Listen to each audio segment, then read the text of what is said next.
It's Sunday night, and this is the Conjugal Visit on KGFRocks.com.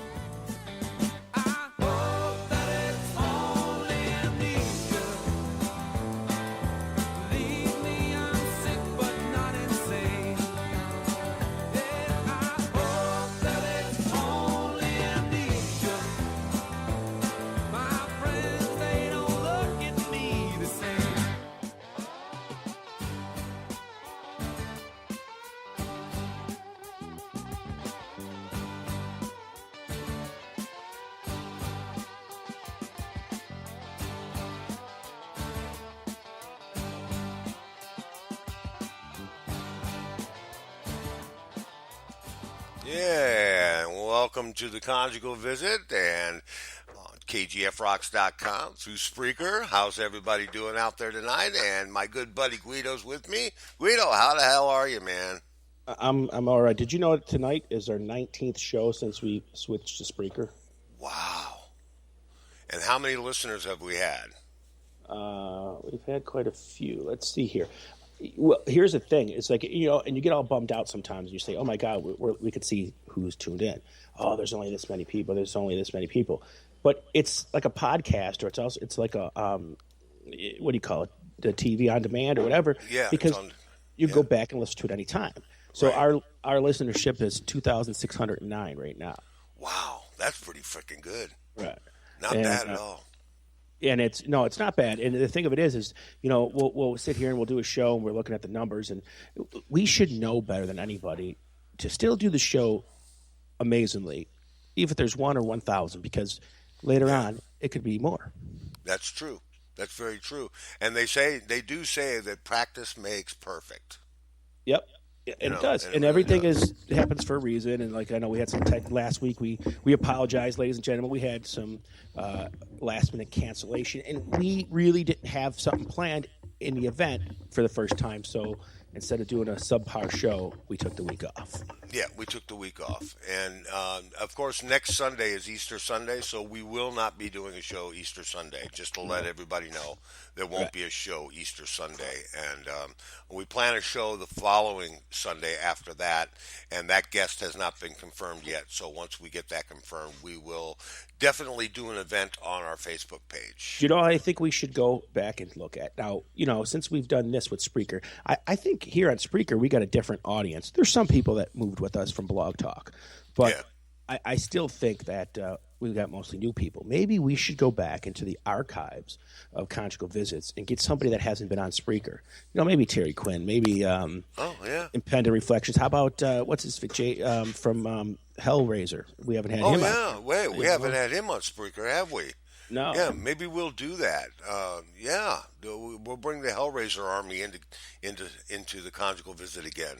Haven't had that in a while. No, and the thing about it is it's going to be new to the people here that are new fans on Spreaker. You know, That's true. So maybe I'll stick my antenna out there and see if I can bring someone else in to do another show with us, and we'll do a repeat show and thank them for coming back with us. That'd be awesome. Yeah. Tonight's guest is Almost Gene.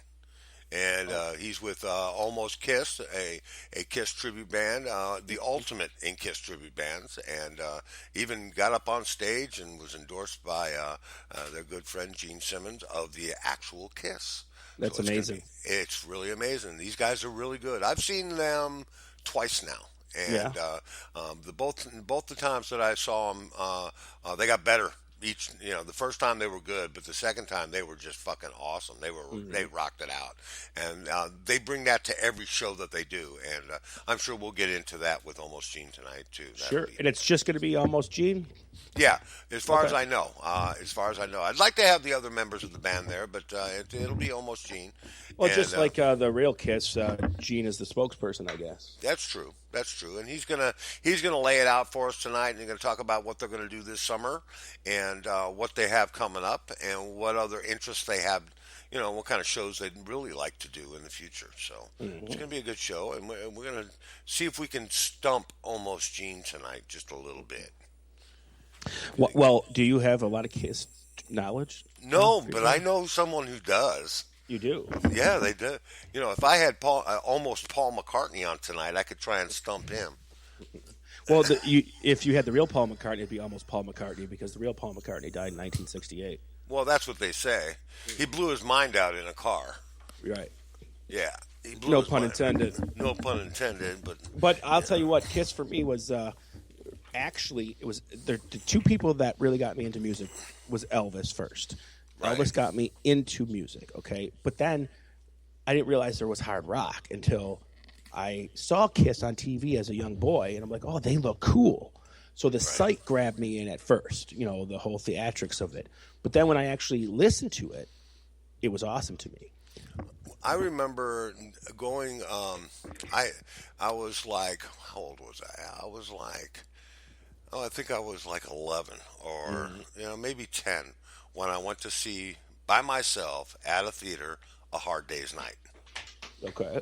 And that was the first Beatles. That was the first experience I had, other than sitting in front of the TV set with my family and watched the Beatles on the Ed Sullivan Show. I was there for that. I watched, and I was wearing my pajamas with the footies on them and shit. I remember it like it was fucking yesterday, man.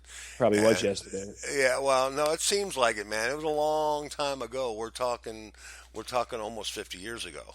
Okay. And so I remember that, and that's a part of my childhood that I'll never forget. And everybody, if you look back at the Elvis movies, those were chick flicks, man. They were. Because he was everything a woman wanted in a man. Well, like they say, like Elvis, so the king of rock. Elvis, okay, I don't consider him the king of rock. What I consider him is the king of pop culture, okay, because he didn't invent rock. Bill Haley and Little Richard and Chuck Berry, they invented rock to me, okay? Right. But what Elvis did was he made it acceptable for white and black people to like the same kind of music, for one.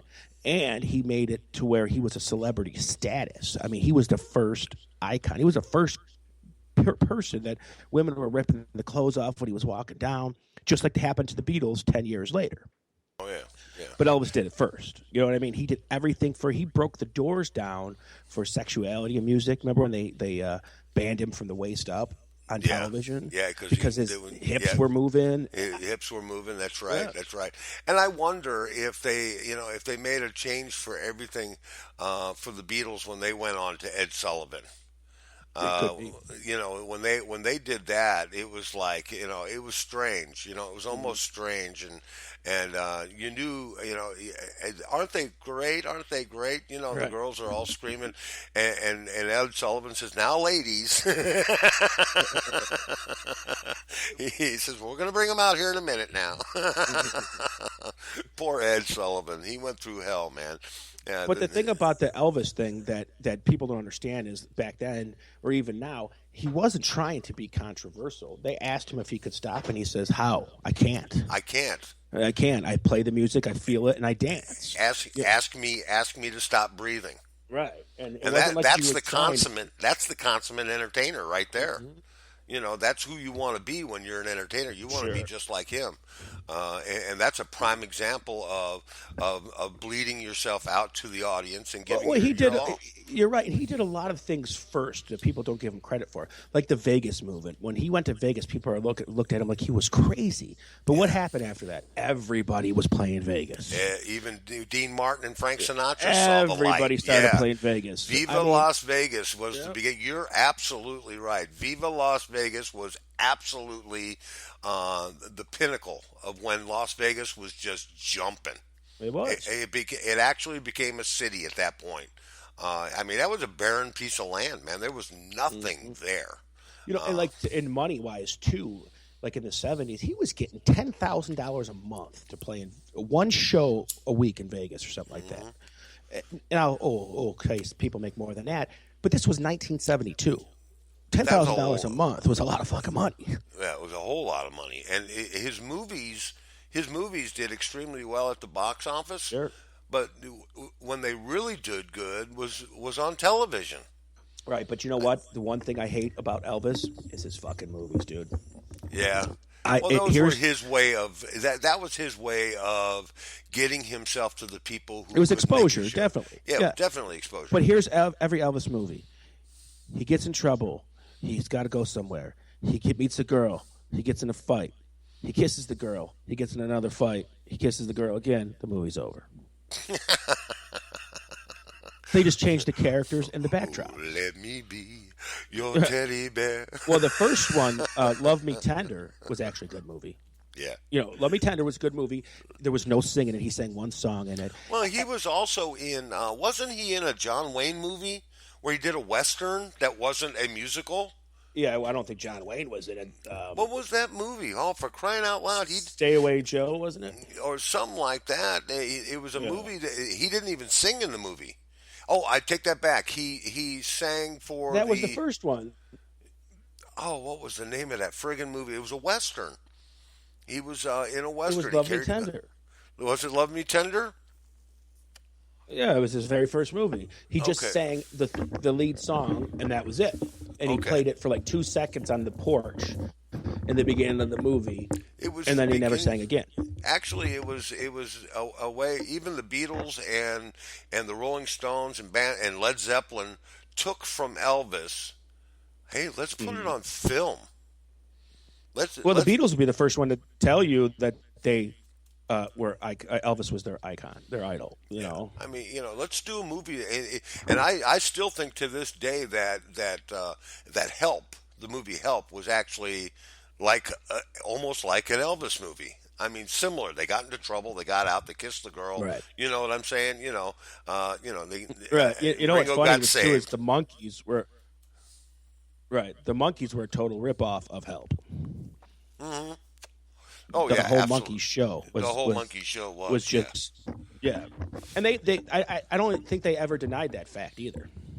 Right. No, and even cartoons. You know what I'm saying? Right. I mean, it's so funny though. Like the Monkees, they were not supposed to be a band. They were not supposed to be a hit. Right.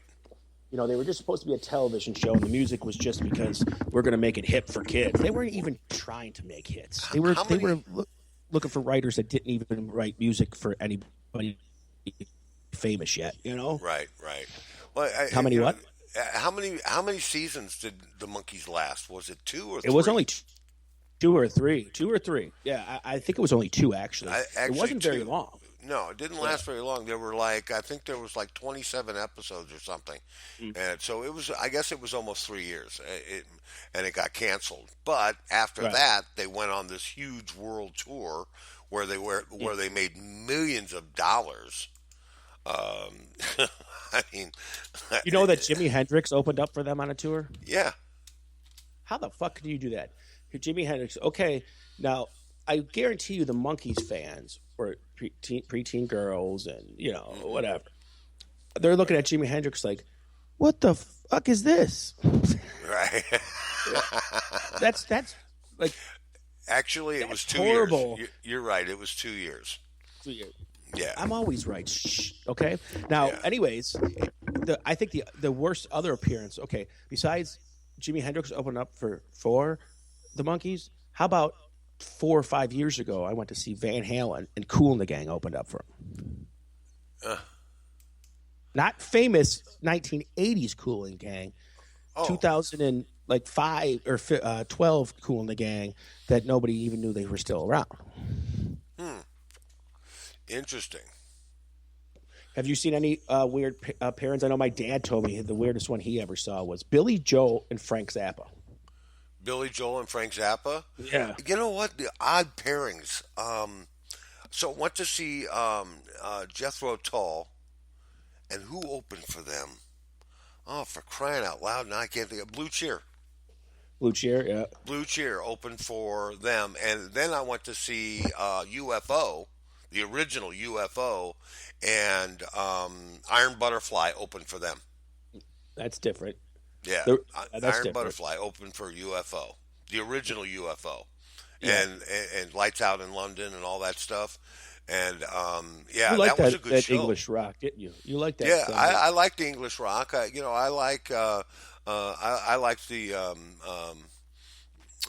Fog Hat. I like the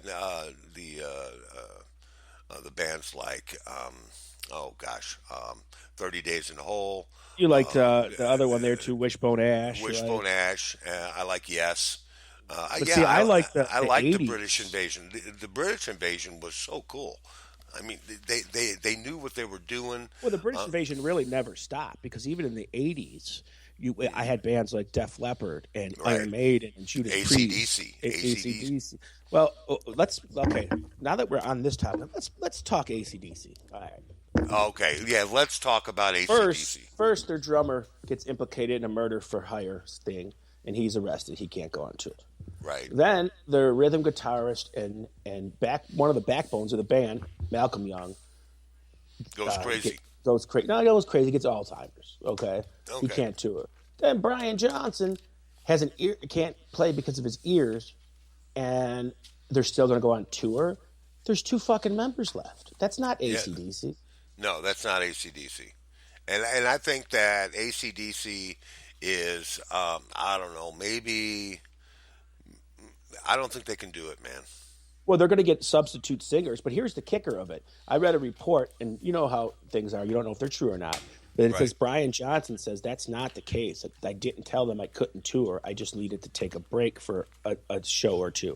Right. Right. And they won't let him back. And they packed his shit up and said, fuck Yeah. you.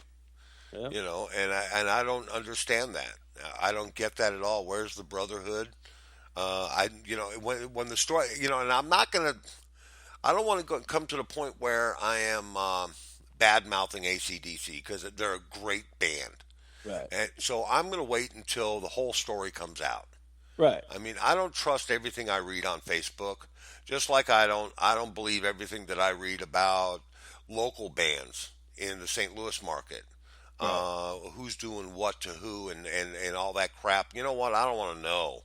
I just want to go enjoy the music. And as far as ACDC is concerned, I'd like to wait until the verdict is out on that one. Right, I'd but- like to see what really happened. But put it in perspective, okay? If it is true. Now, you have the singer who wants to sing, and this is all true, and you're not letting them, but you're going to get guest singers.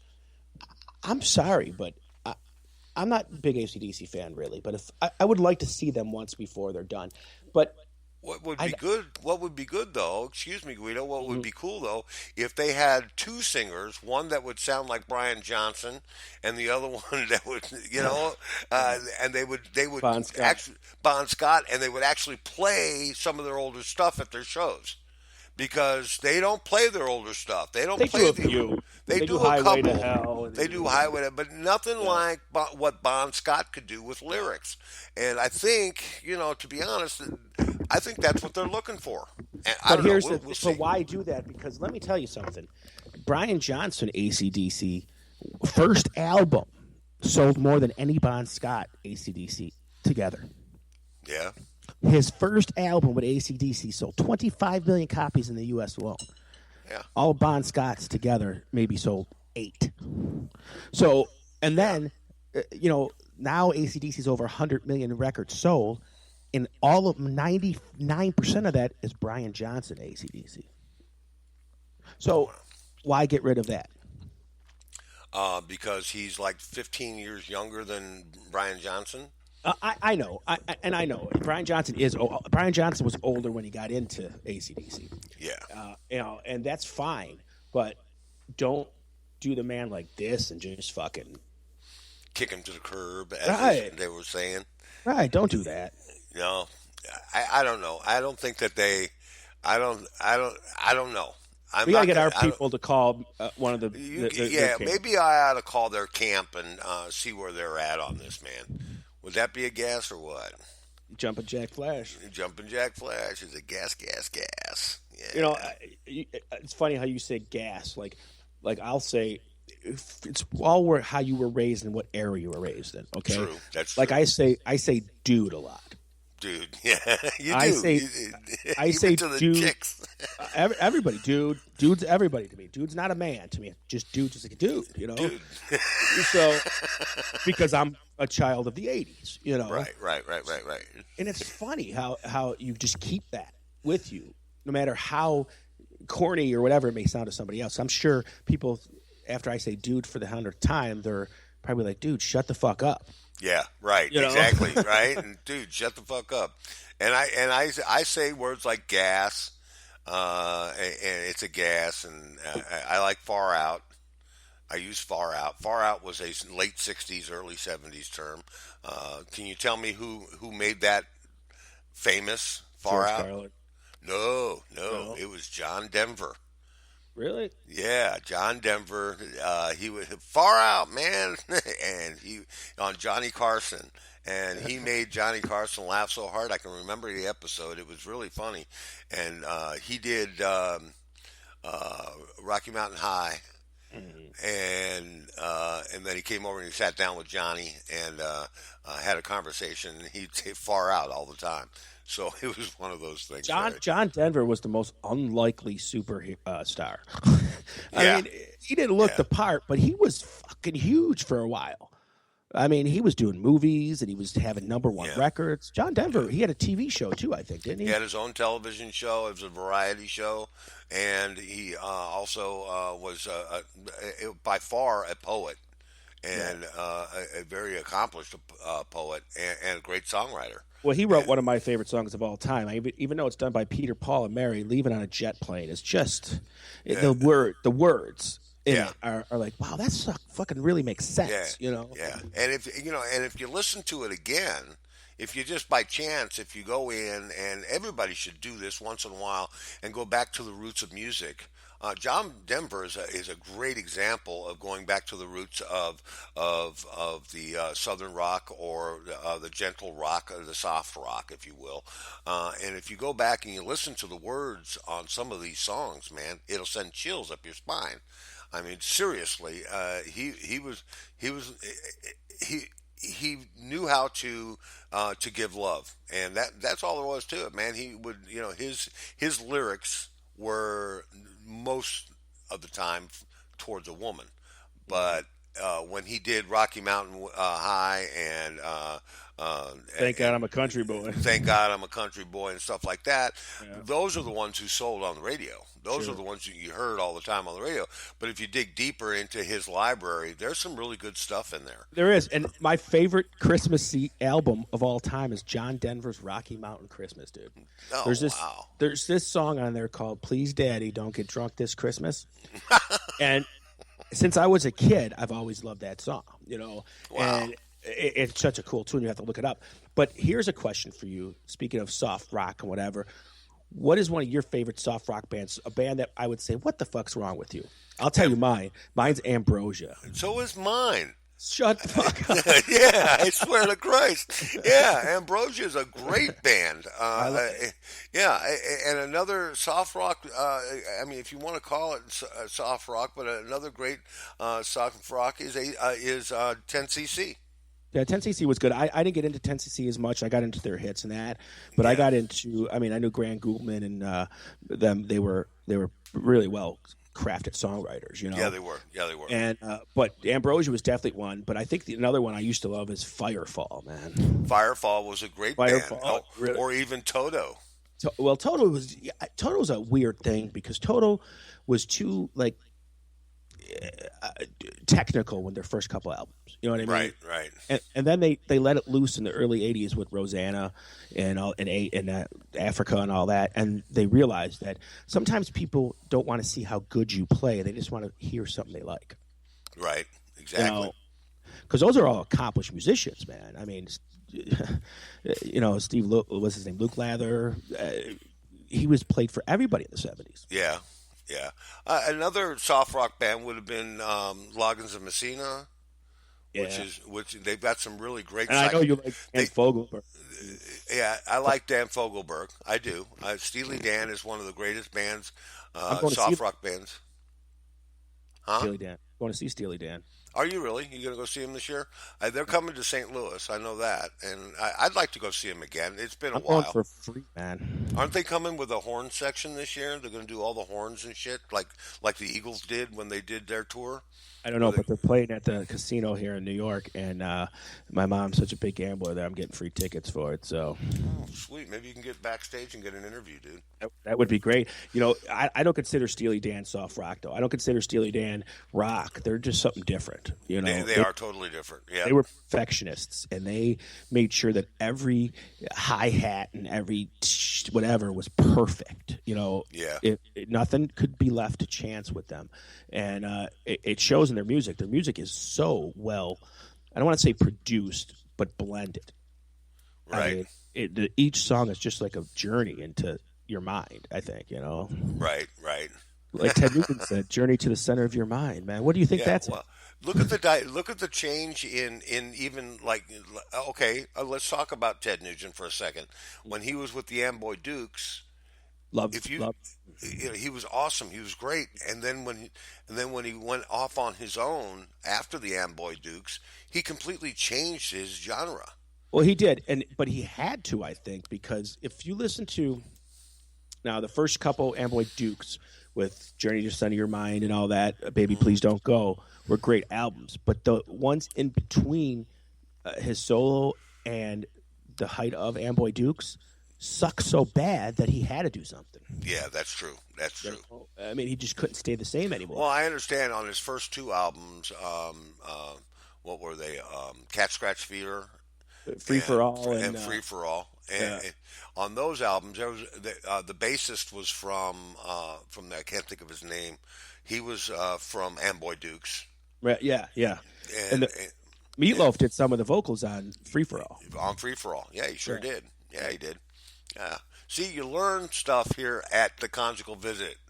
Yeah, you don't need freaking Wikipedia. Just call Wikipedia. Wikipedia and El Free Ride. Yeah. So, if you want to know,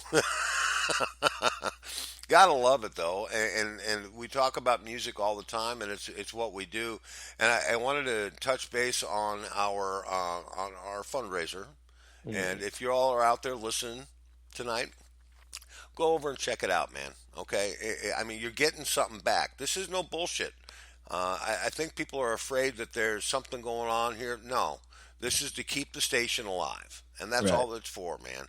And we're giving away CDs, and we're giving you a spot on the KGF Rocks Walk of Fame, and so just give if you can, $5, $10, anything will help, man. Well, see, I think the people don't realize is, we never make a penny off this, and we're not worried about making money. We're worried about keeping it alive.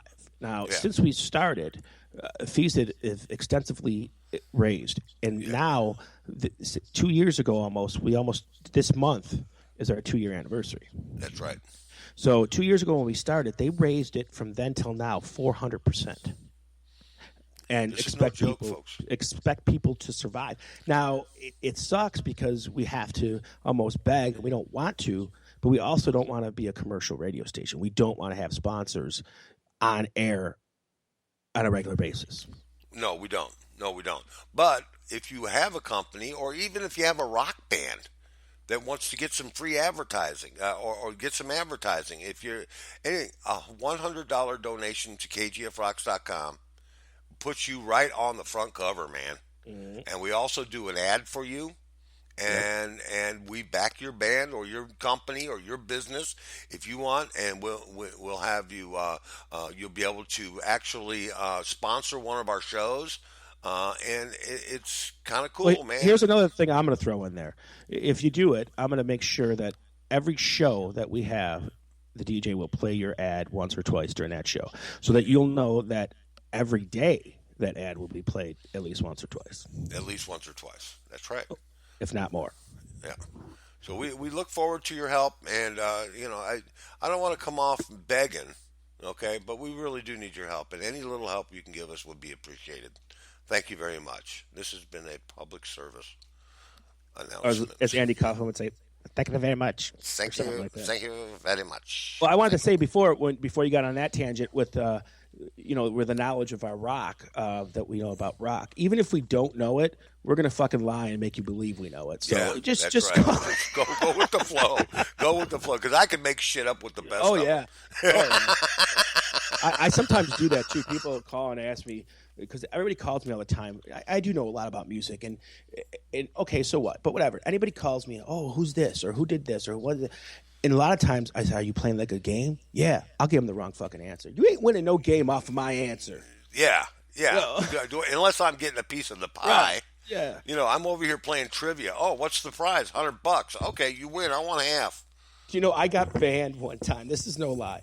There used to be this happy hour at this bar, and I had a bar too. I owned a bar on the same strip, and the bar down the street used to have happy hour, but they had the local rock station there every Friday, and they would give away prizes for trivia questions. Well, by the third week, the producer of the show said, "Dude, here's a stack of CDs. Here's some concert tickets. Here's some T-shirts. Please don't play no more." And I said, "Okay." The encyclopedia of trivia. Yeah. Oh, that's funny. But that's how I got into terrestrial radio, because I would go on the air and have a show called Stump the Guido. Now, this was before, Google and shit. I mean, computers were still not the big thing yet. So I couldn't Google it and say, somebody asked me a question, I either had to know it or say no, And if you stumped me, you got prizes. Well, after a while, they told me, you got to start letting people win. I'm like, I don't want to let people win. Right. Exactly. So every couple hours I had to, get one wrong. Right. But it was a fun thing, and that's what got me into radio, and that's why I'm here, because the corporate politics at the radio stations prevent people from listening to what they really want to hear. Right. Exactly. Every classic rock station, you can drive from coast to coast and just keep tuning into the classic rock station in each city, and you'll fucking hear the same songs all your way through from New York to California. Right. And you will, but not on something like KGF, because I listen to it sometimes, man, and I'm like, how does that work? But it does. It goes from Disturbed to like Crosby, Stills, Nash and Young. Right, exactly. But it works. I don't get it, but it does. And I think that's what's so cool about internet radio in general. Not just us either. Right. Not just us. We're not the only one out there. Everybody's struggling. But fuck them. Help us. Yeah. To hell with them. Help us out. Well, listen, I'm going to play a Kiss song. You do that. To get a hold of, while we get a hold of our guest. So stay tuned. We'll be back with Almost Gene in just a few minutes here. But first, this is Black Diamond and Kiss. Yeah.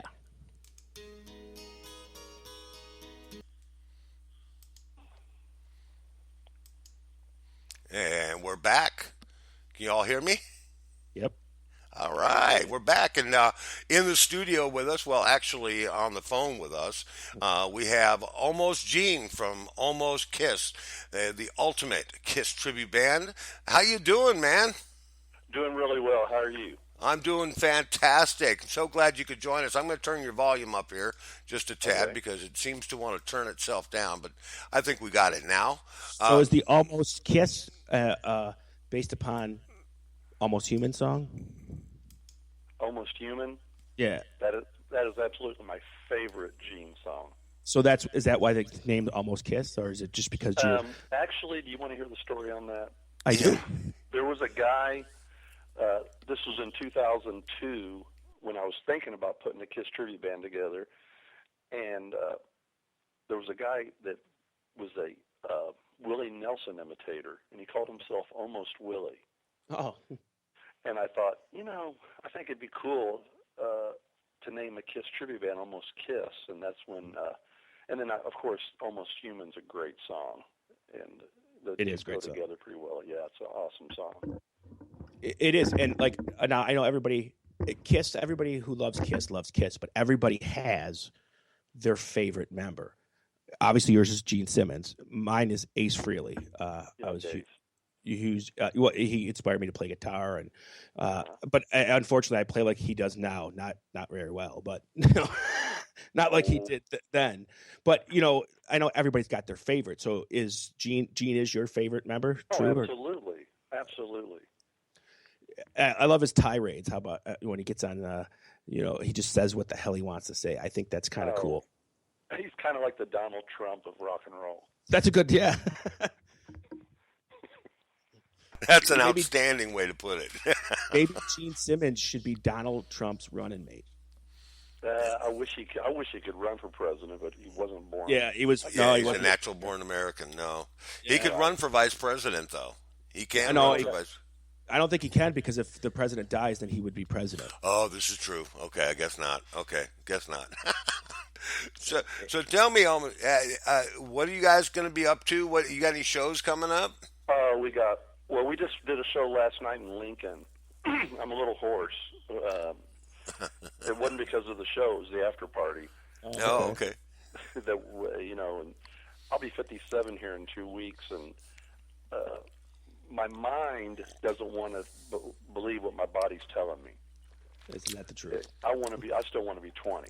I'm there. I'm with you, man. Do you understand what I'm saying? And, yeah, I'm there. So, and then the drive back today. And so, we've got a lot of shows coming up. In 2 weeks, we'll be down in Emporia, Kansas. And then at the end of the month, in April, we'll be playing with Dave Heagle's band, Madman's Diary, here in Kansas City at the Voodoo Lounge at Harrah's. So we're looking forward to that. We love playing shows with those guys. They're super nice guys. Yeah. Hellacious band. My God. Oh yeah, awesome band. We did a bunch of shows with them a couple summers ago down in Alabama. We did a whole series of shows with them, and we had a great time at every show. Yeah, he said his favorite shows is when he does a show with you guys, and we spoke to him a couple of weeks ago, and we had a really good time, and he's just an awesome guy and a great band. I mean, just an awesome band. They're very good. So, what do you think of that? What do you think of the guitar player Scott Bushman? Oh my God, he's a monster. He is a monster, man, and I tell you, he don't fuck around, man. He's up there on stage, and he's almost hanging 10 on the stage. Well, if you're going to tackle Randy Rhoads, you have to be good. Yeah. So, Yeah, he'll grip an audience, man. That's for sure. He's very good. Yep. Very good. So now you guys wear the full makeup, the full gear. What do you guys have a certain period in Kiss, or do you all dress a little different? Like we kind of play music from every period. I mean, we do. So we don't necessarily talk to each other because we've got each member has every era costume. Okay. In fact, last night I wore the Love Gun. I think almost Paul was doing the Destroyer. So we just mix it up. We're not that anal about it, because we do songs from every era. Even the Unmasked, we do some of the Unmasked stuff when they didn't wear the makeup. I actually think that's better that way. I think that's much cooler to see the different stages of Kiss, because you're, like you said, you're playing tribute to every stage of their career. Why not? Absolutely. And, but unfortunately, other Kiss tribute bands don't do that. I've seen some that were like, "Oh my God, good thing you got that makeup on, dude. Because if I seen you, I'd punch you in the face." I mean, because they just suck so bad. I mean, you got to at least give do them justice. And these guys didn't even know the words to half the songs. They weren't Kiss fans. They were just trying to cash in on some, whatever. That's an embarrassment there. I've seen a few of them like that. Gene actually, we're in his top 5 tribute bands. That's awesome. Yeah. In fact, if you go to our website, almostkisskc.com, there's a video of Gene and Paul performing with us. Yeah, I saw that on Facebook. I posted on our KGF Rock page. I saw it. Yeah. If you're interested, guys out there listening, you can go check it out. It's really awesome. So, yeah. And I had a moment that night when Gene was standing next to me, and I hit one note on my bass, and he goes, "Damn, that sounds good." And he looked at my bass, and I had it custom painted by an airbrush guy here in Kansas City. It's kind of like Godzilla's face on the front of the bass. Nice. And he looked at it, and he goes, "How much?" And I looked at him, and I said, "Well, everything has a price." And he looked at me and kind of winked, and because that's something he would say. Right. Everything has a price. Yeah. That's awesome. And that I've met Kiss a few times, because not like hung out, but they're always do meet and greets and sign-ins and stuff. Sure. And I remember one time I went to go see him. My younger brother, he's in his 30s. He's a huge Kiss fan too. So I was taking him, but he was only about 10 at the time. Right. So I had the Kiss album, and he didn't have nothing. So I gave him the bag from the record store. And Paul Stanley said, "What's this?" And he said, "Oh, this is what I want you to sign." He said, "No, I'm not signing that." He turned around and grabbed a Kiss poster and signed it for my brother. I said, "Dude, you fucking made out, man." He still has it too to this day. So that's cool. That's cool. So, Gene, you say you're 57? Is that right? I'll be 57 on March 30th. Okay. Yeah. So give me. Okay, you're almost my age. There's that word almost again. We're going to be using the word almost tonight a lot. Okay, guys. And so just to give the audience fair warning, we'll be using almost there all night. So anyway, you're almost my age, and what were some of your influences growing up in the '60s, man? Well, my first concert that I went to, I was 15, and it was in '74, and my first concert was Kiss, and but I wasn't going to see them. They were the opening act for Blue Oyster Cult, and everybody was in high school was saying, "Hey, tonight are you going to see Blue Oyster Cult? There's a band opening for them. They're called Kiss, and they got this guy that breathes fire." And I was unaware of them, and my seats were right in front of Gene. I remember it like it was yesterday, and I was hooked after that. Right. I went to the KC Kite Fly contest here in St. Louis back in '74, I think it was. Pictures. Yeah, I went to that concert, and they opened for Earth, Wind, and Fire. You're kidding me. No. Who did Kiss? Yeah. It was a daytime show. It was a daytime show, and it was awesome. It was like no other concert I'd ever seen. Yeah, KC put on a good show. That was a good show. My first time seeing Kiss, since I'm a little bit younger than both of you. I think that's what the order was. I'm not sure. My first time seeing Kiss, since I'm a little bit younger, I was actually born the first time you seen Kiss, almost Gene. So, but the first time I saw Kiss was in 1985 for the Animalized tour, and it was just Bruce Kulick had just joined the band, and even though I was an Ace Frehley fan, when I saw Bruce Kulick play, I realized that, okay, this guy can do what Ace did, because every guitar player in between were just trying to be heavy metal fucking shredders. Right. And that's not the Kiss sound, to me at least, not with Vinnie Vincent or Mark St. John. But I think with Bruce Kulick, they got back to where they were. More melodic. Right. It's all those, yeah. Yeah, and I always like that. And do you guys have a favorite period? Do you do the non-makeup stuff? You do? Yes, we do. We do. Okay.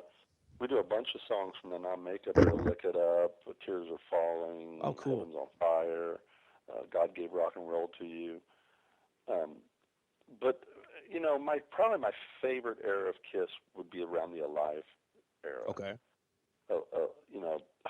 To me, they were a real band. Mm-hmm. If you understand what I'm saying, I know exactly. They were a real band, and it was the real deal then. Now, do you have a favorite album? Is it Alive your favorite album? No, Alive's not my favorite album. Probably my favorite album would be Love Gun. I like that album a lot. Okay. Yeah. And of course, Destroyer, yeah. A lot of people don't, when I say my favorite Kiss album, they're like, think about it for a minute. Mine's Rock and Roll Over. Yeah, that's a great album. I love it because they did it the way they recorded. They recorded it in an old church, and it was just the four of them. Yep. Matter of fact, Chris was in the bathroom. His drum kit was in the bathroom for the acoustics, and it was recorded like they were on stage, just without the crowd, and not much overdubs. And my other one, I freaking love Hotter Than Hell.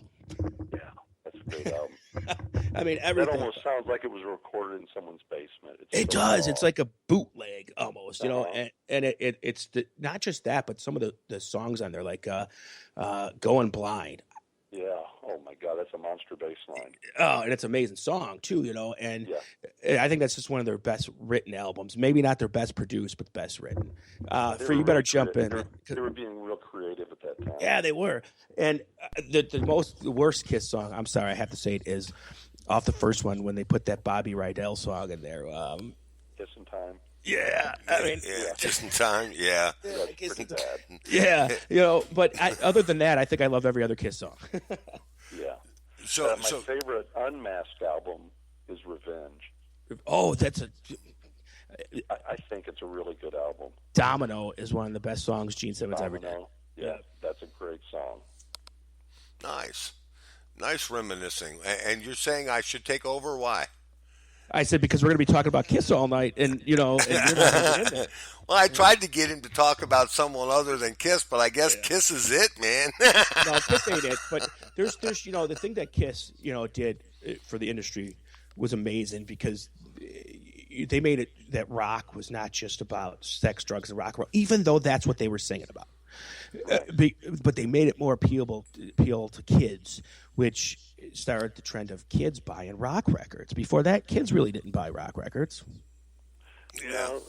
No, and you're right. The early Kiss, though, I think it was more dangerous. Right. Later Kiss, with the makeup on, it did become kind of like going to the circus. You saw families there. Right. Kiss today is really just the circus. I mean, you see entire families, 9 to 90 going to the shows.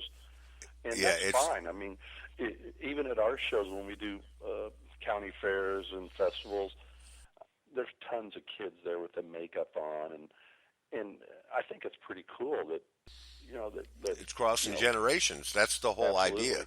It crosses that generation, and I know that most of your shows, especially the outside shows, are an all ages show, and if you can reach out and draft another member of the Kiss Army in their youth, that makes Kiss live forever. Mm-hmm. And I 100. If I could have a time machine, I bet 100 years from now, there's still some form of Kiss touring. Sure. Oh, yeah, there will be. Oh, sure. Yeah, actually, Gene Simmons wants to do that. Like Gene Simmons says, I heard that they're going to do like a Star Search type thing and cherry pick members for the band. Yep. wow. That would be. And Gene Simmons and Paul Stanley would get a bulk of that money. They would be working for Gene Simmons and Paul Stanley. They'd be like the Monkees. Yeah. They wouldn't be a real band. They wouldn't be like, oh, we can make our own decisions. No, you work for the Kiss Army, the Kiss Enterprises. And it's a smart move because, like you said, in the beginning of Kiss, they were dark and they were party music and this and that. But when they realized how much money they can make, and it's not a bad thing that they made the switch because some of their best music came out of that period, but they did it more subtly. Like Love Gun. There was fucking 5-year-olds singing Love Gun, and it's a song about your dick. Sure. It was acceptable. Yep, absolutely. Do you remember in the Love Gun album cover, you actually got the Love Gun? You remember that? Yeah, you did. Yeah, you got the Love Gun. Yeah. So everybody thought it was, bam, I shot you with the Love Gun.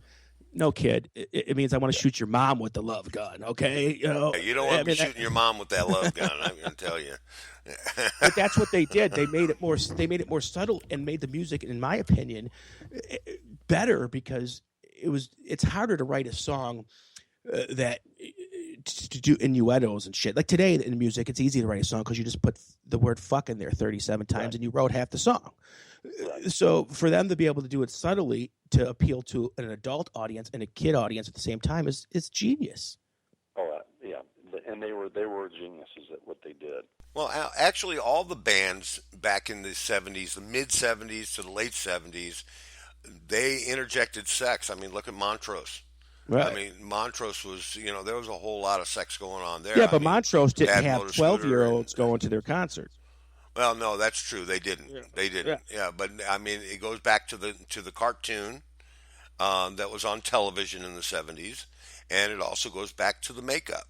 And I think that in the beginning, when the makeup thing hit, it didn't go over crazy. Okay, it's almost like going to a Lou Reed concert in Los Angeles. Well, back then, when Lou Reed was in his prime, you'd get 800 or 900 people at a show. But you go see Lou Reed, you could fill Shea Stadium on the East Coast. Right. And I think Kiss did it right. And I think Kiss came across, I don't know how to say it, they knew that if they crossed generations with their music and with their costumes, that they would have a legacy that lived forever. And plus you had they did it. Not to make any statement here, but you had two Jewish businessmen that knew how to make money. I mean, that's what it comes down to. It people, they're merchandising. You're just fucking jealous. Yeah, that's all. That's all. That's only all. bands well, that I think they've gone. I think when you buy a football team, the Kiss, the LA Kiss, I mean, I don't know how well they're doing, but I guess we'll see. But as far as besides Kiss, on the outside of Kiss, what kind of upbringing did you have? Music in the house, Gene? Oh, absolutely, all the time. In fact, I was thinking about that the other day. All through junior high and high school, I was always in the orchestra. I played clarinet, and it was and in the marching band. I played saxophone, and then in the stage band, I played stand-up bass. Okay. So all through junior high and high school, the music was always around me constantly. And what about your folks? I mean, were they of the hippie persuasion, or was your old man strictly straight lace? They were very blue collar. My dad was a hard worker, and he instilled that in me. I mean, because I had my first full-time job when I was 13. Okay. As soon as I got out of school, I went and to work at Merchant's Delivery from 3 to 11 every day. Right. And so that was my dad was part of the greatest generation. World War II vet. Right. My dad too. Yeah, and they had their work ethic was incredible. Yeah, completely different than today, huh? You talk about the entitlement generation. Yeah, that's the new generation. They're going to put us into bankruptcy. But so there, and what kind of? He was probably like my dad. He was Frank Sinatra, Dean Martin. Oh, absolutely. The Rat Pack. He leaned towards country. He leaned towards country. Okay, Tammy Wynette. Absolutely. George Jones. Yeah. Oh, Johnny Cash. Some of the great rhythm Johnny and Cash blues. ain't country. Johnny Cash is Johnny Cash. He's rhythm and blues, man. That's all there is to it. He was the closest thing to Elvis that they could ever get at the Grand Ole Opry. That was that was the closest they could get. Actually, in a lot of ways, Johnny Cash. I'm a huge Elvis fan, but Johnny Cash was a much cooler dude than Elvis. Yeah, he was. I mean, if you ask a guy why he always wears black, and he's, are you going to a funeral? And Johnny Cash replied, "Maybe." I could be going to a funeral. So, I love the picture of Johnny Cash, the poster where he's flipping off the camera. Oh yeah, yeah. That screams rock and roll. He did that for Rolling Stone because they snubbed him on something. So he sent that picture to them, and they actually printed it. They printed it, yeah. So he was a badass. I mean, he was a stoner. He was full-time stoner. He was, and right to he died. He created good music, man. His later life, I think, was a lot better than some of the shit he did in his midlife. Well, he went through a big change when his wife passed, and it was like. You know what? He really felt the pain on that one, and she saved his life. So there was no question about that. I mean, Johnny was the kind of guy that he would go do a show, go party until 4, have a matinee show at noon, go back to the hotel and party some more, and then go back out and do another show that night. So that's the kind of stuff that sounds like my college life. And he just always trying to make a living. Yeah. When you get ready to go on stage, man, and let me ask you, I'm going to ask you something a little personal here. Do you ever get nervous? Well, no, not nervous because I want everything to go right. It's a good kind of nervous. It's not a scared nervous. No. Because been doing this for over 12 years, and so the music's down. I just want everything to go right, because there's a lot happening during a KISS show, and I want everything to be right for the fans who spent the money to come and see us. Right. I want to put on a great show. That's what I'm nervous about. Right. You want everything to go. Yeah, go smooth, and of course it never does. Well, the same thing. I understand what you're saying because I do weddings and parties. I'm a mobile DJ too, and if I'm not nervous, something always happens wrong. When I'm nervous and I think about everything, is this going to go? Not like you said, not nervous because I don't know what I'm doing or I'm scared. Nervous because I don't want to look like a big asshole. It's a nervous excitement is what it is. Nervous excitement, right. Now, let's not forget this riff. I remember we talked about taking this song out and that kind of thing. Right. That always seems to be the way of the world.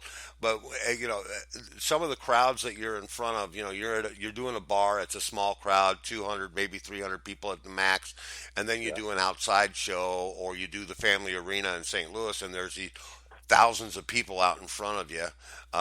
You definitely want that show to go right on. Right. Absolutely. Yeah, Uh, there's a huge difference between in the bar. You can relax with it a little bit more, but when you're doing a full on show like a full on concert, right. you want that to go perfectly. And you guys played at the Family Arena, didn't you?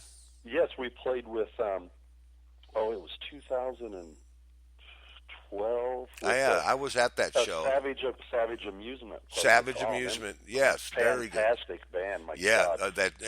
Stillman's got some vocals out the wazoo. man, I'll tell you what, that guy can sing, and talk about Yes, playing the he can. part of the Scorpions. I mean, Yeah, I got Close Mind. the band is just phenomenal, just Yeah, phenomenal. great band.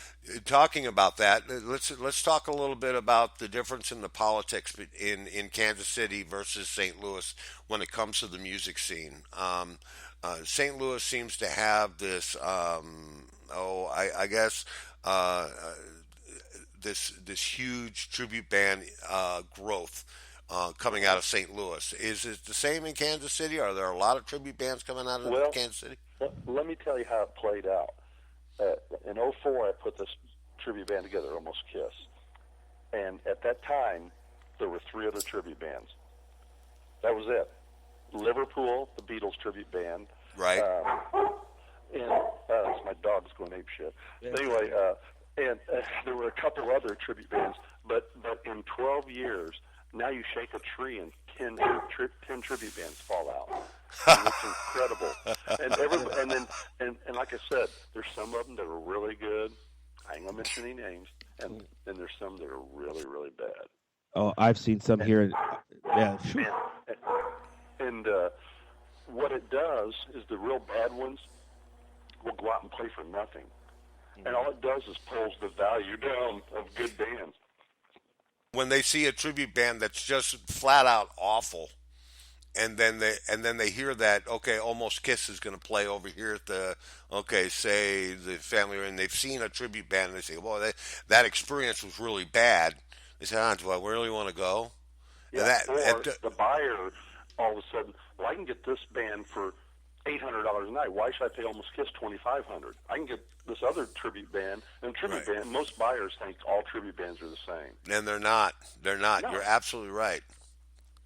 And I had a bike rally call me just the other night and wanted us to play this bike rally down in Springfield. And I told him what we charged. And he goes, oh, my. He goes, I'm getting this other band from up Kansas City, and they're coming down and doing 90 minutes for $500. Yeah. And I said, well, that's great, but you're not going to get us for $500. Yeah. You can't even get a DJ for $500. Yeah, you can get one of us for $500. Yeah, I mean, when you look at that, I mean, and then the first words out of your mouth should have been, well, you get what you pay for. I actually said that to him. Yeah, you're going to get what you pay for. Good luck with that. Well, and it's true. It's true because, especially with a Kiss band, because with the makeup, nobody knows who I am. I could suck, whatever. And the production that goes into our show, we carry around, the whole Kiss sign that lights up. We've got 8 phony Marshall stacks that fold up that we carry with us to give them more the Kiss illusion. Flamers, foggers, geysers. We carry all these effects with us. Not to mention the 90 minutes before the show that we spend putting the makeup on, the costumes on. Mm-hmm.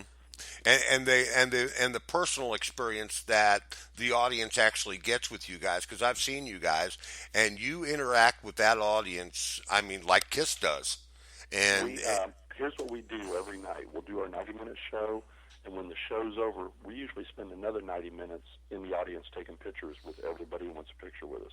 Nice.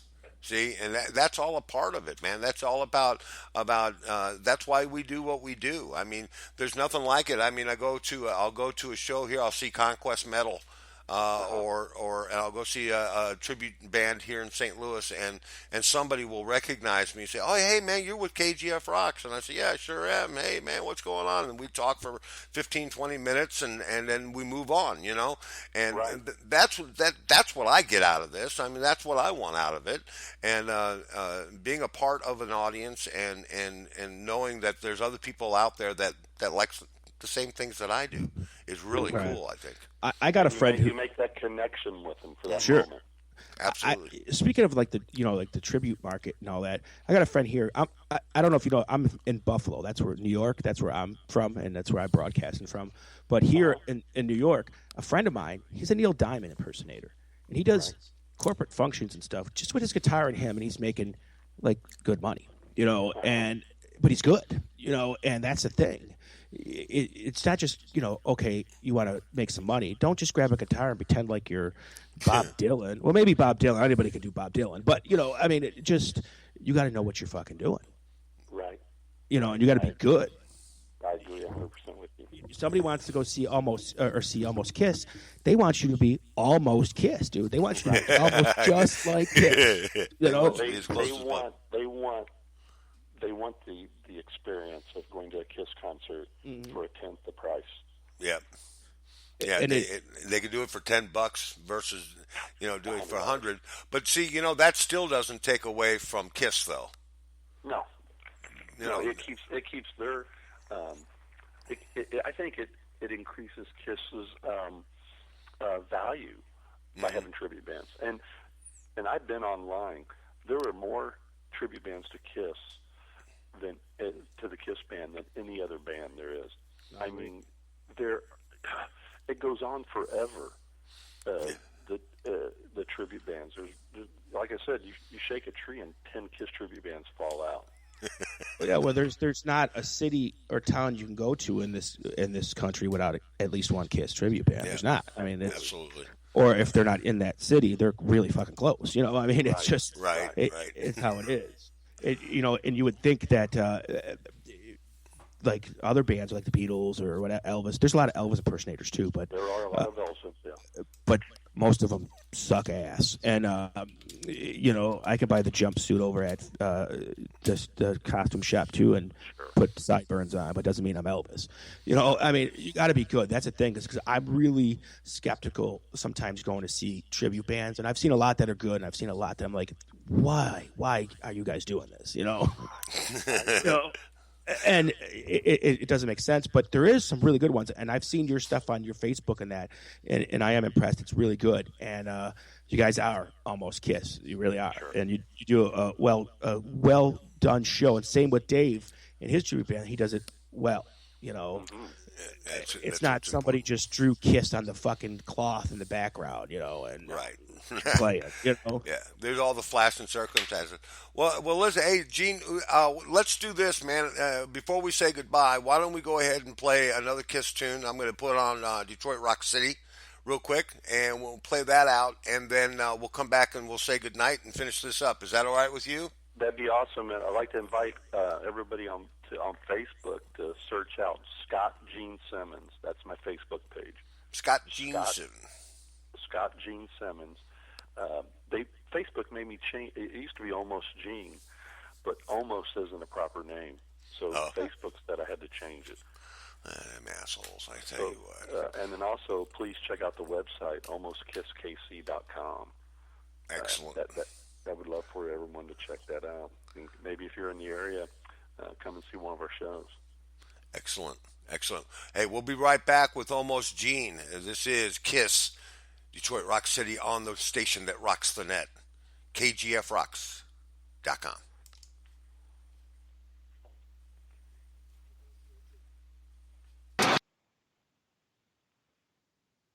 Yeah, we're back at kgfrocks.com and the Conjugal Visits, and our good guest, our special guest, is Almost Gene from the tribute band Almost Kiss, and we've been having a really cool conversation about Kiss and about music and about just stuff, and I hope you've enjoyed it so far. So, and those of you who are listening now, tell your friends you can come in and listen to our show anytime, okay?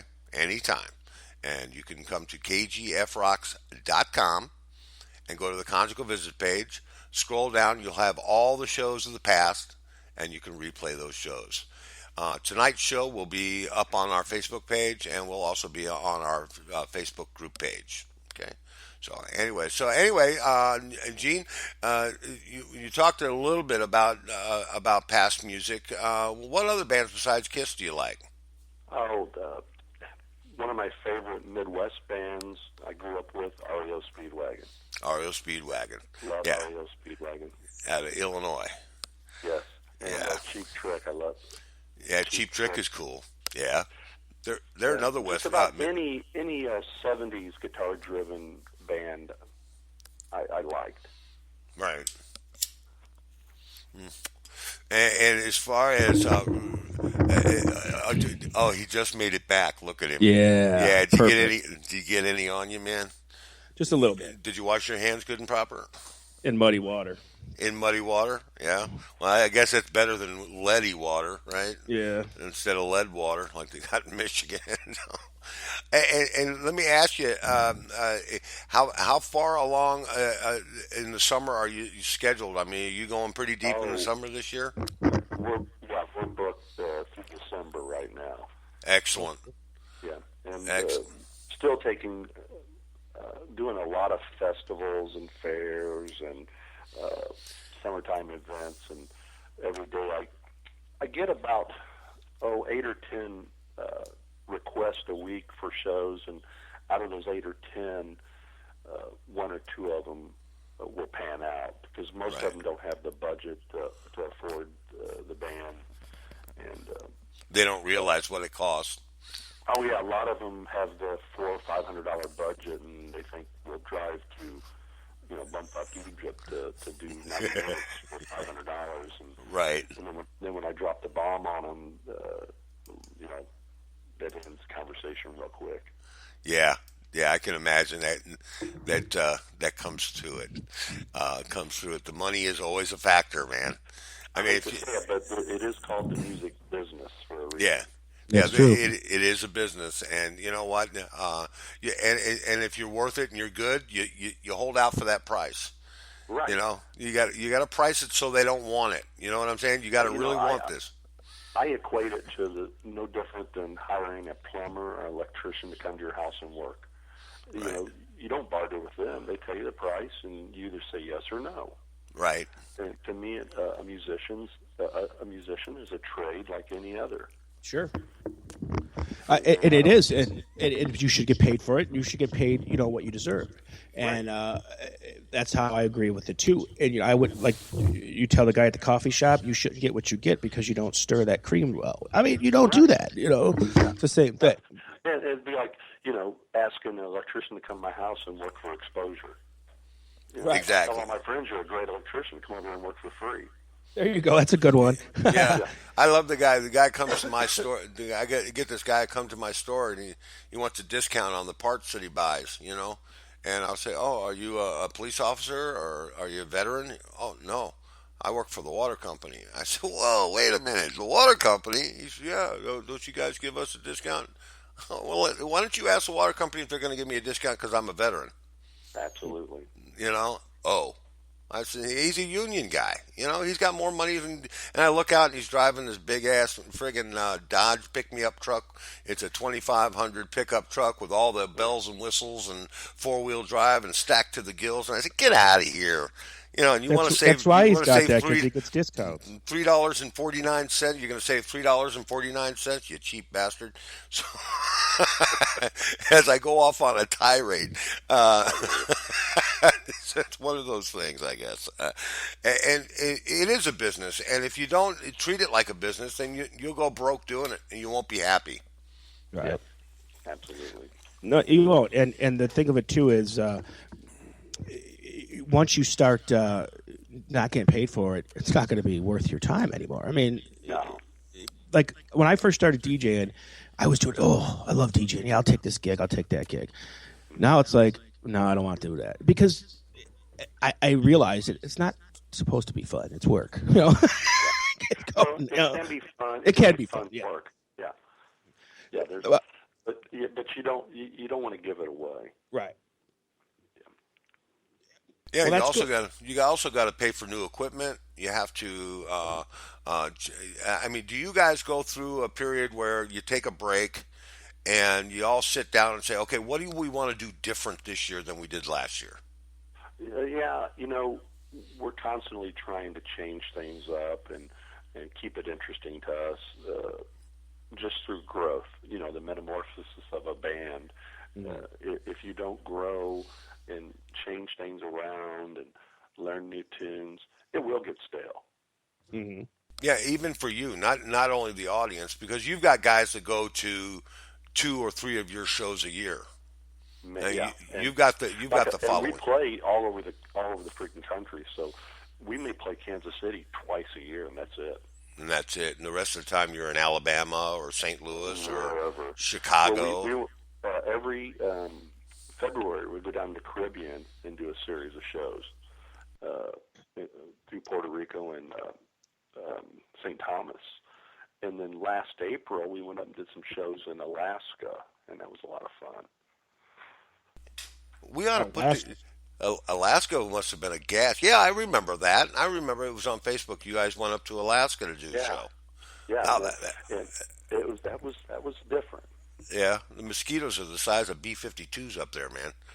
We went up in the early spring, and nothing had. It wasn't real cold, but it hadn't. I hear Alaska. I'd like to go up there in August, and because I hear it's beautiful in August up there. Mm-hmm. It is. Yeah, I was up there in July myself, but yeah, it's a beautiful place for sure. And it's going back to what we were talking about before, as far as changes are concerned. Are there any changes this year that we can look forward to? I haven't thought about it. Right now, I'm just trying to get all the dates filled through the end of the year. And then maybe we'll. I've been kicking around the idea of bringing in I'd like to have a 12-foot KISS sign. The big, remember when KISS had the big 12-foot letters? Oh yeah. I'd like to have that for us, and I'd like to have it designed. If it wasn't so expensive, like a curtain, LED curtain, you just unroll. Yeah. But that, once again, that takes a lot of money to that kind of thing. It sure does. Yeah, I thought about in my dreams, man. I had this vision of a tribute rock cruise, and just put about 10 bands on a ship. I got a boat. You got a boat? What boat? Is it the Titanic? No, it's a canoe. Oh, you a canoe? I couldn't fit them all on the boat on the canoe, but I that would be an awesome thing. That would be something that would just put a lot. That would put some money in some pockets, man. And I think what's going on with the current state of the actual bands. A lot of times when you go see, I don't know, I'll use an example, Faster Pussycat. There might be one original member in the band. Right. If that. So we're getting to the point now where even the real bands are almost tributes.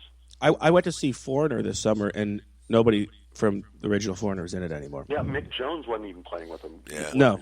It was a totally new band. It's the same thing with Foghat. I think there's one member left in Foghat when I saw them here in St. Louis about 3 years ago.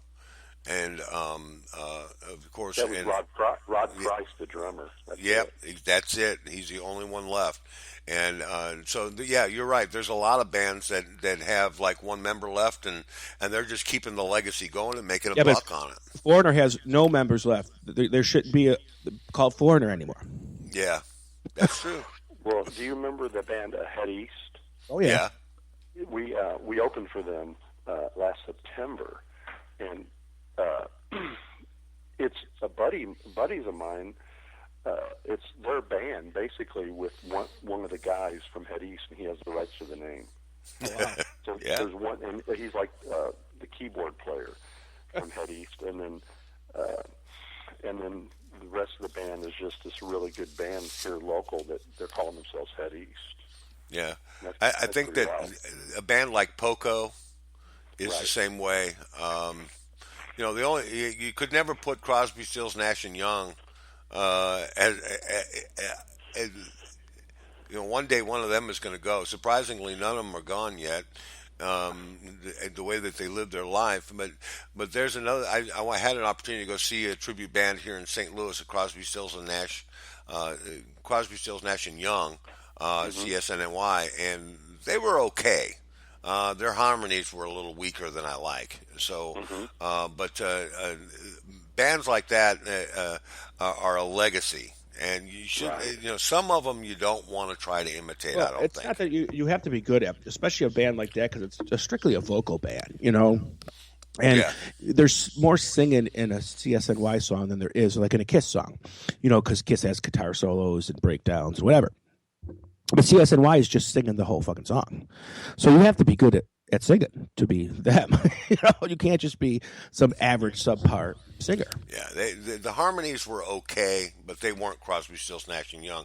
I like a tribute band, like when I go see Almost Kiss or even Savage Amusement, and also the Pink Floyd band here in St. Louis as well, El Monstero. I can close my eyes and say, "Wow, I'm at a Pink Floyd concert." That's what or I'm at a Kiss concert. This is kick ass. These guys sound great, and that's what a lot of folks are going to these shows to do, man. Finding that avenue to these guys are going to really put on a show. They're not the real thing, but by God, man, these guys are professional musicians. God damn it, they're almost Kiss. They're almost Kiss. They're almost there, man. They're so that's a perfect name. Perfect name. Gene Simmons is got an eye on you, huh? Gene? I think we lost him. Did we lose him? Oh, you pissed him off and he hung up on your ass. No, I'm just kidding. Oh, we ran out of money. Oh, yeah, we did lose him. Yeah, we lost him. We lost him. Oh, it's terrible, terrible, terrible. We didn't get to say goodbye. Oh, no. Yeah, well, shit. That's all right. Like they say, we were almost good tonight. No, we were almost there. Shit. Oh, no. We lost him. Call us back. That was a great conversation, Guido. Yeah, he can't call you back. Yeah, no, you think he can? Will it no, he can't unless he's got Skype. Unless he's got Skype. Well, that was the end That's of okay. that. We'll send like he said, look for him on his Facebook, Scott Almost Gene. And, or is it Scotty? Did he say Scott, right? Scott. Yeah, Scott Almost Gene on Facebook. Also, the tribute band Almost Kiss has also got a Facebook page, tribute band. And then also go to Almost Kiss Kansas City or KC. .com and go to their webpage and enjoy their shows this summer. And thanks for coming on, man. Sorry we lost you. We lost you. In the world of rock, shit happens, buddy. Shit does happen. Now we got to fill it. It was a good conversation, though. It was awesome. It was awesome. I want to thank him very much for coming on the show tonight, and we had a really good time. Man, that shit happens all the time, man. What do you mean? Now we got to fill another half an hour. You got nothing to talk about? You, who never shuts up. Oh, me? I never shut up. If you were a knight back in the royal times, you'd be Sir Tuckalata. Yeah, Sir Talk-a-Lot. Yeah, Sir Talk-a-Lot. So we already talked about the AC/DC thing. Yeah. So there's not a lot in the rock world going on today. So we went ahead and this year we voted here in Missouri for the primaries, and that was fun, new, and exciting. Haven't done that in a couple of years, and I finally decided to do that. And I picked my guy. My guy lost, so it doesn't matter. I told you he was going to lose. Yeah, he got his ass kicked. Yeah, I mean, come on. There's only clearly a few people. I mean, it's Clinton, and right now it's Trump. Those are the two big ones. Yeah, well, we'll see about that. We'll see about. I don't think it's going to be Trump, to be honest. I really don't think it's going to be Trump. A lot of folks are rooting for him and stuff, and I'm rooting for him. I mean, I'd like to see it change, but I'm not. I don't know. I'm not sold. Really, I'm not sold. I don't want a faker in there. I want somebody who knows what the fuck they're doing. Well, what's to say that anyone else knows what the fuck they're doing? Well, I'm sure when a president, takes the Oval Office for the first time, and the outgoing president tells him really what's going on, the words "no shit" fly around the Oval Office an awful lot. Yeah, I'm sure. I had no fucking idea, Yeah. That definitely does happen. I'm sure it does. You're kidding me, right? No, I'm not kidding you, man. This is the way it is. Let me show you how this place really works. And now that you're in here, I can tell you. So I'm sure that happens quite a bit. Deer in the headlights look is pretty much sums it up. Well, that's why a former president and his spouse and children get Secret Service detail for the rest of their life. It's not because, it's not because they were the prior presidents, because they have a lot of secrets. Yeah, they know a lot of things that we don't know. Right. And they could be valuable to other countries or whatever. So that's why, they have the Secret Service detail on them forever, because it could be national security, Right. That's true. That's very, very true. I think they could get away with taking the Secret Service off of Hillary Clinton. That wouldn't bother me a bit. Again, and I didn't say nothing. Ladies and gentlemen, I don't want anybody to turn off the radio. Okay, don't turn off the radio. Okay. Okay, but I'm about done with that whole political bullshit.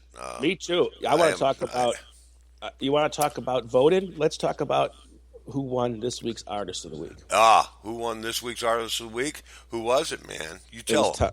It was Tom Petty, man. Tom Petty and the Heartbreakers. Kick ass. Well, yeah. It is. And it's this week you can vote too. And it's a pretty eclectic mix this week, man. I mean, it's like one of those weeks where anybody can win. Well, last week was the same way. I wasn't sure if Tom Petty was going to win. I thought maybe Bruce Springsteen might pull it out, but he didn't. So whatever. But go vote this week at kgfrocks.com. Go to the middle of the page, and it will pop up. I hope it's supposed to be. I'm looking for it. Maybe. Oh, there it is. Artist of the Week. You vote for this week's Artist of the Week because it helps us also tabulate what kind of music that we can play for you. So this week's three nominees are Bob Seger, Ted Nugent, and Metallica. So you pick your poison, and that's the music you're going to be hearing all week next week. Yep. Yeah. And not only that, there's fun things to do. You go to, under the Tom Petty picture on the page, and it says click for more Tom Petty. Click it. You'll get everything that Tom Petty's part of. You'll get his Twitter, his Tumblr, his Facebook. You'll get his Wikipedia page. So you could just come here and find out anything you want about Tom Petty. Yep, that's right. That's right. No question about it. You choose that, and we love you for that. But while you're scrolling to that, don't forget to hit right there, save the music. Go in there and at least do yourself a favor and check it out. I'm not saying donate. Check it out. Check it out. See what we got to offer. Right. I mean, everybody, it just seems like people are scared to go in. And everything's done through PayPal. Very secure. Very secure. It's not nothing. We're not hacked. Our services are not hacked. You can go in and you can put your donation in. You $5 keeps KGF Rocks going. Okay, and we're giving away some stuff, man, some really cool stuff.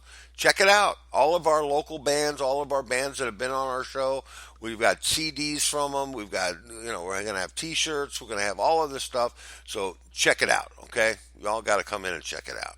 That's right. Appreciate it. That's who we are, man. That's who we are. And if you're a business, our market's everywhere, so it doesn't matter where you're from, especially if you have like an online business or a global business, and advertise with us. Do the $100. We'll give you a professional quality commercial, put it in rotation, and do it during our shows for $100. Yeah.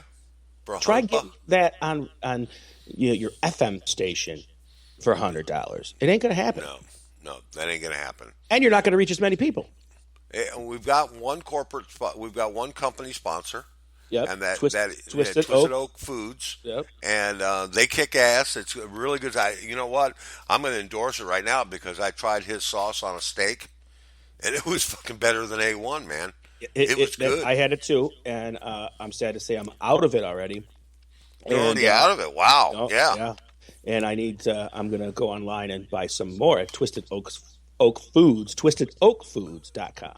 That's right, Twisted Oak Foods. See, they're one of our corporate sponsors. They gave a $100 pledge donation, right?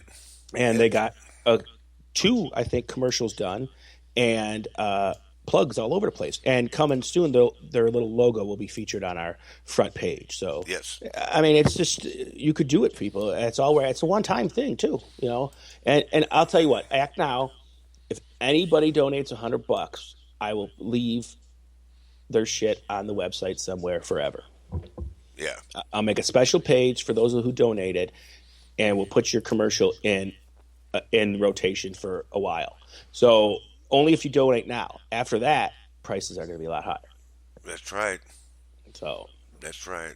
Help us out now. Get on the train, the love train. Yeah, get on the love train. And if you have a hard time getting in and posting it, let us know. We'll figure out what's going on so we can get it done. Okay? Yeah, we're here for you. Yeah, we're here for you. Okay, and it's tax season. Give a little bit, man. Give a little bit. You know, you donate a few bucks to us. It's like a cup of coffee at Starbucks, $5. I mean, I don't know why you would pay $5 for a cup of coffee when Folgers is cheaper, but I mean, you know, go one day without that and give a little bit to KGFRocks.com. So, and we got some shows coming up. We've got tomorrow night. We've got Rob Boyer. Tuesday afternoon we have Diamond. Yep. Wednesday afternoon we have Wild Bill. Yep. And then we have you Wednesday night, Guido. Best night of the week. Best night of the week. And then Thursday we have Wild Bill again, right? Thursday afternoon. Mm-hmm. And then on Friday we go back. Go back Thursday. Who else we got? Mr. Bad Habit. Oh, that's right. Wow, Bad Habit is on. He's our newest DJ. Bad Habit will be on Thursday nights at 8:00. Yeah, I believe so. Yeah, at 8:00 on Thursday nights. It's on the calendar on the website. It's on the calendar, okay. And then also on Friday nights we have Diamond again. She's doing 2 shows a week.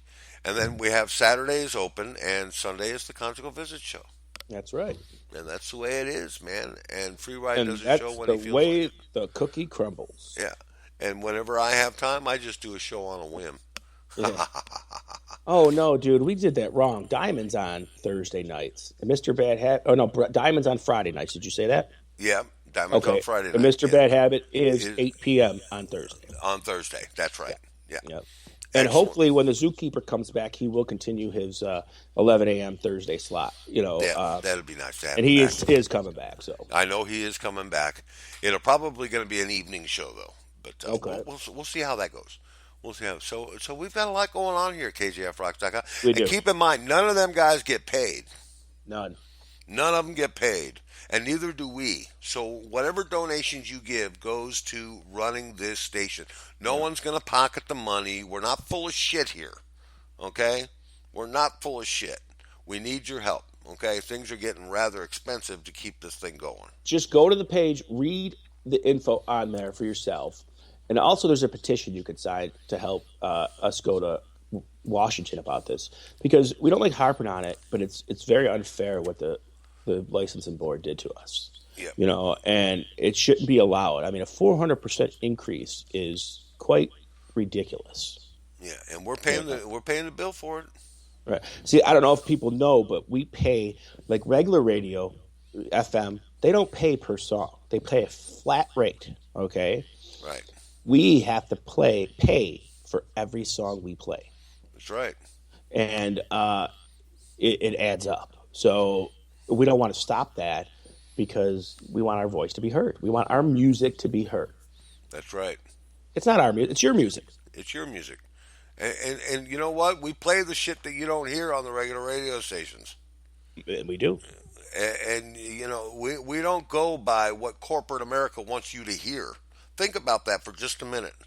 If we go away and all the stations like us go away, you are going to be bound to corporate radio. Yep. Think about that. And they're owned pretty much by the same companies all over the country. Yeah, they have a monopoly on it. And that's what they want. They want a monopoly on it. And it's completely unfair. And you know what? I don't want to say the word, but it sounds a little communist to me, man, that they want to have one avenue for entertainment. Right. It's like ridiculous. And like I said, I don't want to keep talking about it, but we went from being out of our pocket, as always, and we didn't care about that. But now it's almost becoming like a second mortgage, and that's not cool. Yeah, no, it's not. It's expensive.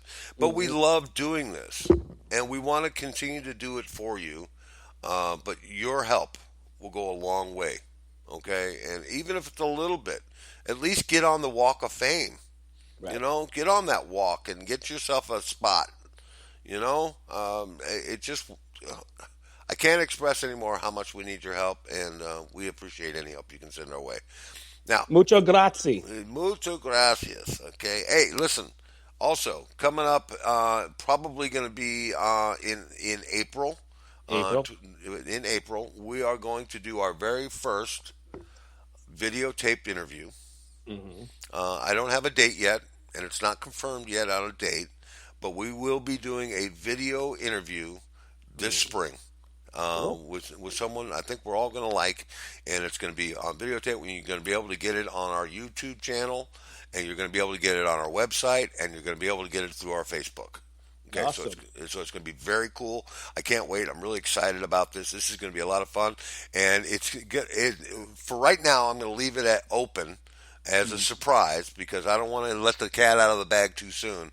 But this is going to be a kick-ass interview. You guys are going to love this. So if you tune in and check it out, that'll be awesome. And it will be a pre-recorded video. It won't be live. So I just want to let you all know that, too. That's fine. That's fine. And maybe we'll get him to do some acoustic stuff for us. And I don't even know. Yeah, you don't even know. Yeah, no. I'm keeping it secret from you, man. All right. You do that, you homo. That's what we do here. We make fun of each other. That shows that we care. Okay, it does show. No, we're not hurting each other. It doesn't hurt. It doesn't hurt. Fuck you.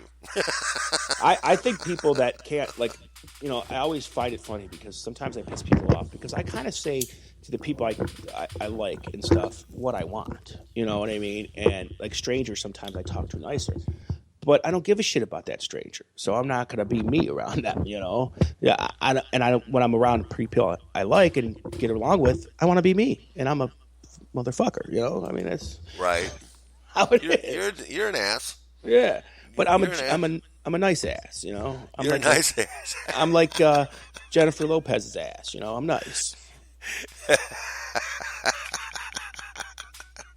I'm not like fucking Roseanne Barr's ass or something, all nasty and shit. You can be an ass. You can be an ass. What do you think about, I wanted to ask you, what do you think about this passion thing? I know we're having a hard time with our audience tonight, participation tonight.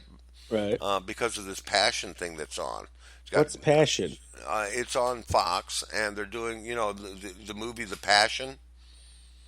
It's about the crucifixion. Oh, the Passion of the Christ. Oh, the Passion okay. of the Christ, and Daughtry is in it, oh. along with Trisha Yearwood.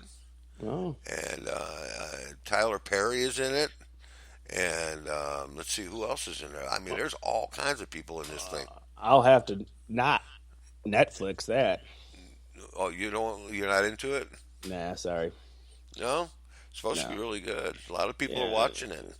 A lot of people. A lot of people are into it. I mean, I know you're not a big fan of the whole religion thing. Well, it's not that I'm not a big fan of it. It's just that there's too many contradictions to it. There's too many evilness to religion in some extent. Every fucking war in the world pretty much was created because of religion. Right. So tell me what's so good about it. Well, you make a valid point, but the day comes when almost all of us, I'm not going to say all of us, it comes a day when that crutch one day may come in handy. Mm-hmm. Yeah, I understand that, and I don't never ever ridicule somebody for their belief. Your belief is your belief. I respect that, and whatever you believe is, man, I ain't gonna tell you any different. But don't disrespect what I believe or don't believe. Absolutely, right. And I agree with that. I agree with that wholeheartedly. I think that I think people go too far. Right. There are an awful lot of hypocrites. Who claim to be Christian. I have a member of my family, who's a born again Christian, goes to fucking church. He's all holier than thou, but is nasty to his own mother and shit. And like, it's like a farce. Yeah, it's a cover up. It's a cover up. It covers them for the evil that they do, and the judgment of other people. They judge other people about how they should be. Well, that's not your job to judge people. That's up to God to judge you. That's not up to you to judge me. Don't judge me. No. Who the hell do you think you are? You are God. Fuck God. Do you think you are? Do not judge me for what I do. Well, you know what? Like here's what I tell people all the time. Like if they believe in God, whatever, and like I tell them, well, you don't believe God, you're going to go to hell. No, I'm not, because if it is true, he's an all-forgiving God, and if I accept him when I get there, then I'm fine. Yeah. It's like double standards. That's what I mean. You'll be stricken. No, he's the all-forgiving. So how can you sin, but he's all-forgiving? Well, why is there sins if he's all-forgiving? Basically, you can do whatever the fuck you want, and he's still taking you. He's still taking you. Yeah. Well, you're still going to have to answer for those sins. Yeah, probably. I answered him. Answering for him now. If you've ever watched The Devil and Miss Jones, you'll understand. Yeah. I'd like to be the devil and Mrs. Jones. Yeah, The Devil and Miss Jones was. She's probably really old now.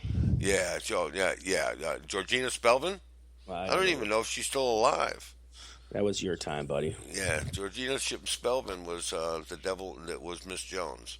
Oh, yeah. And she sold her soul to the devil to get an orgasm because she couldn't get an orgasm. So then, hope it was a good one. When she finally got one and was taken to hell, she was put into a room with a guy that was fascinated with a fly. And she couldn't get his attention. And she was like that for the rest of eternity. Please, just fuck me. Yeah. Well, see, the problem is I don't need that because I got a hand and I'm fine. Just don't cut my hands off, Yeah, right. But like I said before, you believe or don't believe what you want. It doesn't make you any less as a person to me. Just like you shouldn't, if you believe that and somebody else believes something different, right? You should just respect it. I don't believe in hiding behind things and just like the Westboro Baptist Church, they're holier than thou, but they're fucking protesting, dead soldiers' funerals. How is that godly? That is not godly. So it doesn't make sense to me. It's all contradiction. It's all like we're just doing what the fuck we want because we're going to hide behind the label of religion. Right, exactly. So yeah, that's all I thought. Yeah. And that's all I'm going to say on that. That's all I want to talk about that. I don't want to talk about it no more. Here's what I'm going to do, though. Real quick here, I'm going to play one of our ads, okay? And then also going to play an ad from a friend of ours, and we'll be right back in just a couple of minutes, okay? This is KGFRocks.com. I'm Free Ride with my good buddy Guido. We'll be right back in just a minute.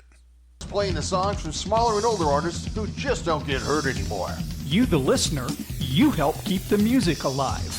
That's right, Zookeeper. It's about the listeners' donations. And right now, when you donate, you get something more than just good music on your speakers. You get me! Kind of. Listeners do get a chance to buy airtime on shows where the DJs will play all the songs they've requested. Or you can sponsor a CBS show. Or you can get an autographed CD. There's so much to ask for. Well, sign me up. You got it. Go to kgfrocks.com and click on the Keep. You're listening to kgfrocks.com, Universal Radio. And this show is brought to you in part by TwistedOakFoods.com. Salsas, sauces, and spices. When you're ready for something different, get twisted.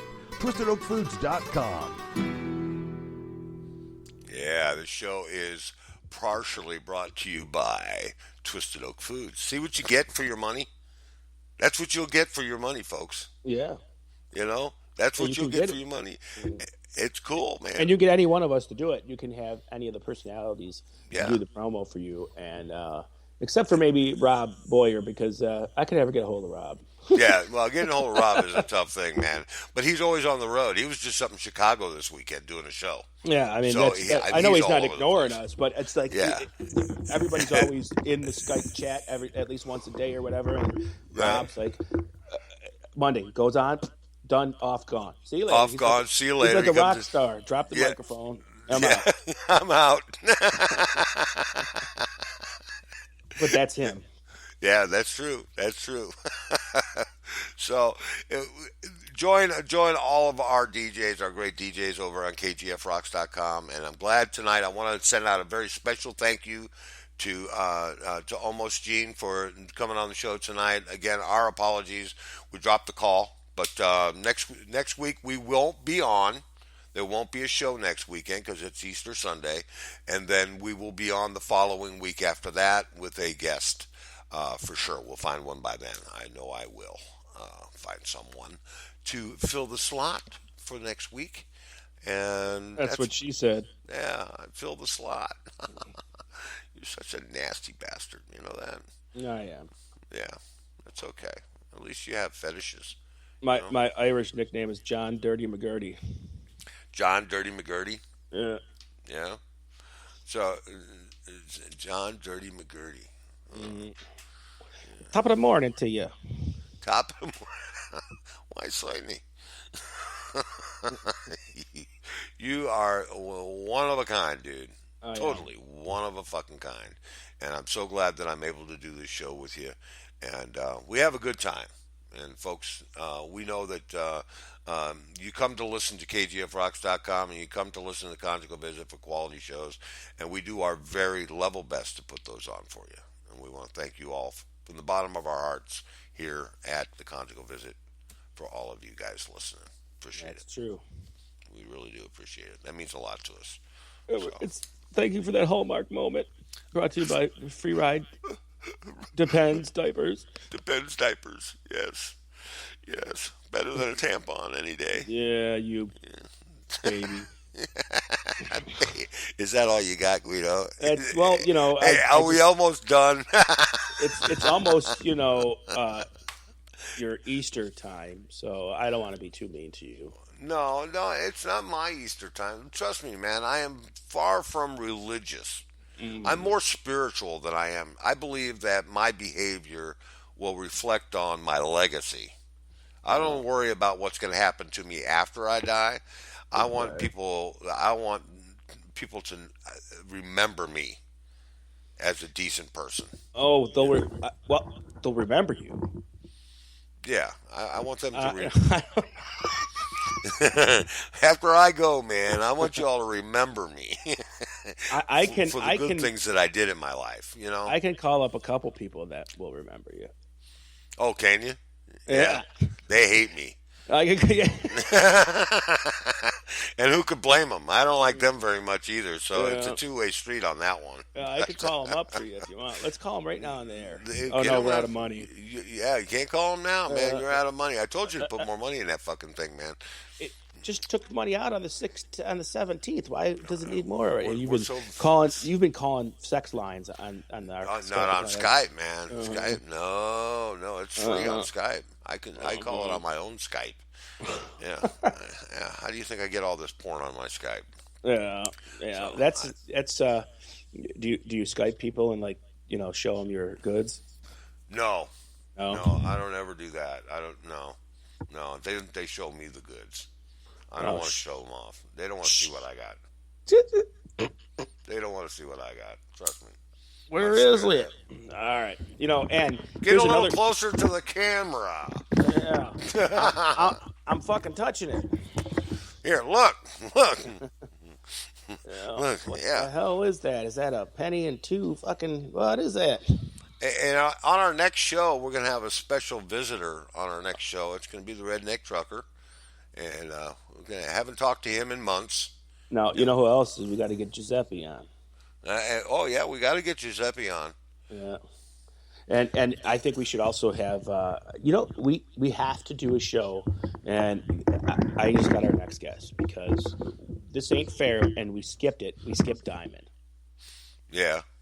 We need to get her on there. Yeah, we do. She hasn't been on Conjugal Visits, has she? I don't think she has. Yes, she was. She was on. Oh yeah, she was. She was on. We got. We're going to bring Bad Habit on though. Right. He was. He needs to be on our show. Right. And I'm thinking. I've got someone in mind that I'm going to try and get on the show, and maybe we can get him to come on. That would be sweet. Well, I still think you should call Angus Young and try to get him on and see what's going on. No, I want to. Actually, who I really want to talk to is Brian. Well, let's get hold of his camp. He might be actually doing interviews now to let the masses know what the hell is really going on. I ought to hit him. I ought to hit him up and go knock on his door and sit on his doorstep. And, there you go, Brian. Hey, Brian, dude, come on, tell your story, man. You got your passport to go to England? No, I don't think he's in England. I think he's still in the States. Yeah, I don't know. I think this might be his new home. It might be, but most of them do come here for the tax purposes because it's a cheaper tax rate, believe it or not. Right. When you're rich here, you get a cheaper tax rate than in England, I think. Yeah. Could be. Yeah. Well, I think we beat this one to a pulp and fucking stepped on it again. Yeah, we've beaten this one to death, folks. Well, again, we want to thank our special guest, Gene, and Almost Gene, and I want to thank Guido for coming on, and I want to thank all of the DJs who work very hard to keep this station afloat. And on top of all of that, we want to thank our audience. Thank you so much for coming in. Again, this is Conjugal Visits, and you're listening to the best station on the fucking net, man. That's KGFRocks.com. Yeah. It's Sunday night, and this is the Conjugal Visit on KGFRocks.com.